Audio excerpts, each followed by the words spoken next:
vote de la loi. L'ensemble des lois forme une sorte d'édifice immatériel, comme une grande maison qui nous permet tout simplement de vivre ensemble. Cet édifice, en perpétuels travaux, tient debout parce qu'il est ancré sur un socle solide et quasiment immuable, la Constitution dont je vous parle dans un autre épisode. La loi crée des droits, des devoirs, protège ou limite notre liberté. C'est une décision collective prise par les représentants du peuple, le Parlement. Au début, l'idée d'une loi se trouve, le plus souvent, dans le programme d'une majorité politique. Ce n'est à ce moment-là qu'une promesse. Les matériaux de construction pour ajouter un morceau à l'édifice sont encore dans les caisses. Si c'est un parlementaire qui rédige le texte, on appellera ça une proposition de loi. Si c'est le gouvernement, on dira que c'est un projet de loi.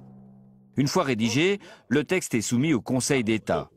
Comme dans un cabinet de conseil d'ingénieurs du bâtiment, les membres de cette institution donneront un avis sur le texte. Ils diront s'il est bien écrit, si juridiquement il ne crée pas d'interférence avec d'autres lois déjà existantes, bref, si les plans des travaux sont sérieux. S'il le faut, le parlementaire ou le ministre qui porte la loi rectifiera son texte en fonction de ce qu'a dit le Conseil d'État. Puis le texte passe en Conseil des ministres. Il est validé par le président de la République. OK pour les travaux, dit-il.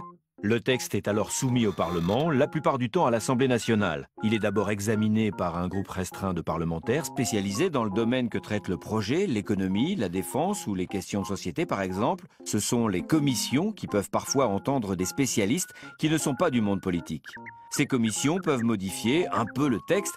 C'est là que les plans des travaux sont finalisés. L'ensemble des députés peut se mettre au travail. Le texte est débattu dans l'hémicycle. Là, des députés de la majorité ou de l'opposition apportent leur pierre au morceau de l'édifice que l'on est en train de construire en déposant des amendements. Encore des ajustements, des changements. Puis l'Assemblée vote le texte. Celui-ci part alors au Sénat. Les sénateurs le modifient à leur tour avec leurs amendements à eux. S'il y a trop de différences entre la version des députés et celle des sénateurs, on réunit quelques députés et quelques sénateurs, c'est la commission mixte paritaire, pour qu'ils tentent de s'entendre. Quoi qu'il arrive, ce sont les députés qui ont le dernier mot. Quand la loi est enfin votée, ça ne veut pas dire que les travaux sont terminés. Il manquera les finitions, les décrets d'application. Ce sont toutes les précisions décidées par le gouvernement et qui permettront que la loi soit bien applicable et trouve sa place définitive dans l'édifice.